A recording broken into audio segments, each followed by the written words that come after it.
বাংলা ভাষার সাথেও ধর্মের কোনো যোগ নেই। তাহলে যদি বাংলা বলার সময় জানাব বলা হয় কেন?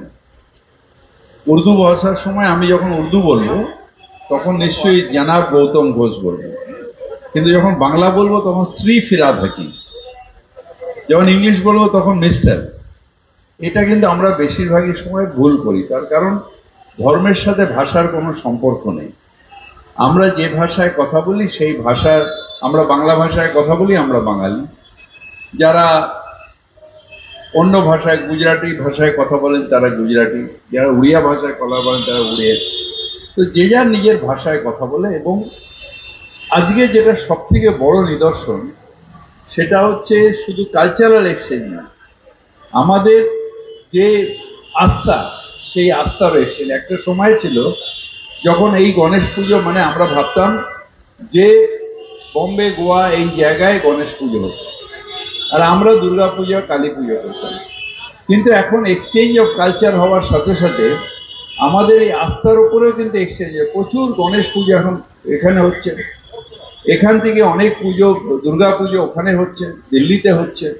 তা আমরা যদি এই জায়গায় নিজেদের পরিবর্তন করতে পারি, যে আগে ছিল নর্থ ইন্ডিয়া মানে শিব শিব পুজো হতো, উড়িষ্যা অনওয়ার্ডস নারায়ণ পুজো হতো, আর ওয়েস্টের দিকে গণেশ পুজো হতো।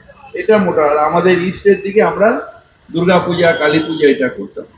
কিন্তু এখন আমরা সবাই সব পুজো করি। তাহলে আজকের দিনে দাঁড়িয়ে যখন আমাদের কালচারাল এক্সচেঞ্জ হচ্ছে, আমাদের ধর্মীয় আস্থার, এটা তো একটা পার্ট অফ কালচারাল এক্সচেঞ্জ, যদি এটা আমরা করতে পারি তাহলে এখনো সেই যারা মাথা মোটা একটা সময় ধর্ম ধর্ম নিয়ে মারপিট করত, আজকে তারা ভাষা ভাষা নিয়ে মারপিট করে। এটা কেন হবে? ভাষা যে কোনো জায়গায় এটা আধিপত্য আছে। আমি সৌদি আরবিয়াতে গেছিলাম।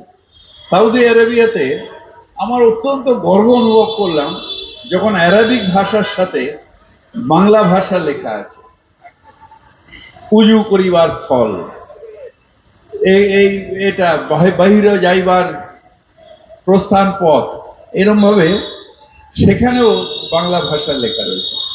অর্থাৎ আমাদের যেটা ভাষা, ফিফথ লার্জেস্ট ল্যাঙ্গুয়েজ, অর্থাৎ বেশিরভাগই ফিফথ লার্জেস্ট ল্যাঙ্গুয়েজ আমাদের এই বাংলা ভাষা। বাংলা খবর, আপনার রাজনীতি, আপনার আওয়াজ।